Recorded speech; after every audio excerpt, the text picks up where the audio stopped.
So let's look at how we would use the unit circle to evaluate some problems. So I have a copy of the unit circle here, and I've also uploaded a copy into the module that you can look at and print if you don't have your copy. Okay, so let's evaluate some problems using the unit circle. So if I want to find sine 30, I want to evaluate it without a calculator, just using the unit circle. So we find 30 degrees on the unit circle, and I'll circle it up here. Now those ratios that we need. Remember the unit circle, if you think about a piece of graph paper and you go over one square, up one square, over one square, down one square, there's the unit circle, and we just kind of blew it up, real big here so we can kind of see everything that's going on in there. And the radius is always 1. Okay, the unit circle, the radius is always 1. And we know sine is opposite over hypotenuse. Also, if we're on a coordinate plane, sine would be the y-coordinate over the radius. And since the radius is always 1, when I'm doing the unit circle, sine would just be the y-coordinate. Sine of some angle would equal y. Cosine of some angle would be x. Tangent would be y over x, and we do have those reciprocal functions. Remember, the reciprocal of sine is cosecant. It's be 1 over y.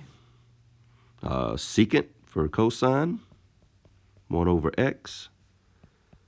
And cotangent,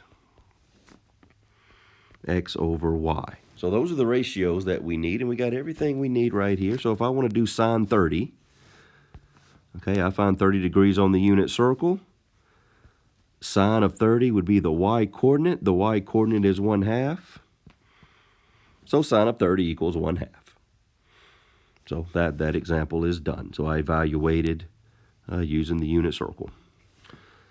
Let's look at one with cosine. So if I want to do cosine, let's do one with a radian. Let's go 4 pi over 3. So what is cosine 4 pi over 3? Well, let's find 4 pi over 3. And it says cosine is the x-coordinate, and that would be negative 1/2. Okay? Okay, tangent, they can be kind of difficult. So let's do tangent of 315. Let's see what happens with that one. So tangent 315, there's 315, there's my coordinate, and my ratio says tangent is y over x. So the y-coordinate is square root of 2 over 2 over square root of 2 over 2. And when you have the same thing over itself, they cancel out to be 1. Okay, so tangent of 315 would be negative 1. And let me clear these examples off, and we'll do a few more. So we're just evaluating problems using the unit circle. I think I'll write in this glitter pen. I really like it. So let's do another tangent. So tangent 270. Okay, there's 270. There's my ratio. If I do y over x, I get negative 1 over 0. 0 in the denominator.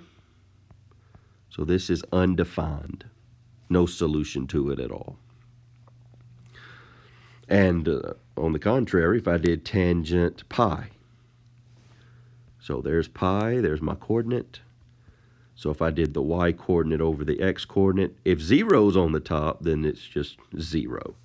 0 on the bottom, undefined. 0 in the numerator, 0. So you want to keep that. You want to keep that in mind too as you're working these problems. And I'll try to leave my tangent. I'll do 2 more examples with tangent for you.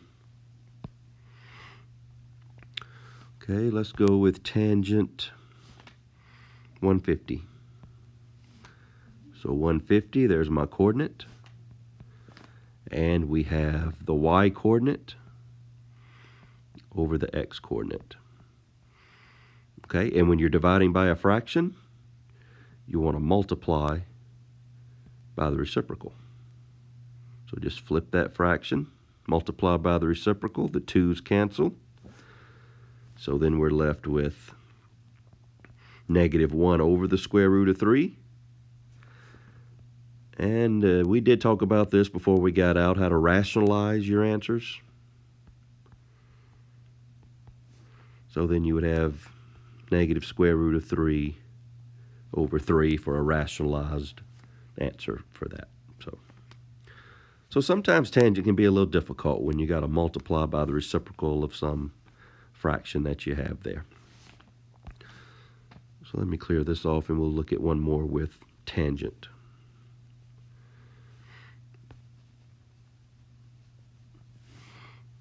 Okay, let's pick out, let's do this one, tangent 2 pi over 3. So we got a y coordinate, and I'll put it down here. We got a y coordinate over an x coordinate. And again, we're going to multiply by the reciprocal. 2's cancel. Keep your negative sign. So this is just negative square root of 3. Okay, and there's no rationalizing to do there at all. So you got your unit circle here. You got your ratios over here on the right side of the page. And we had lessons on this before we got out. So see if that'll help you answer those questions in the module about evaluating using the unit circle. And let me know if I can be of any help. Thank you.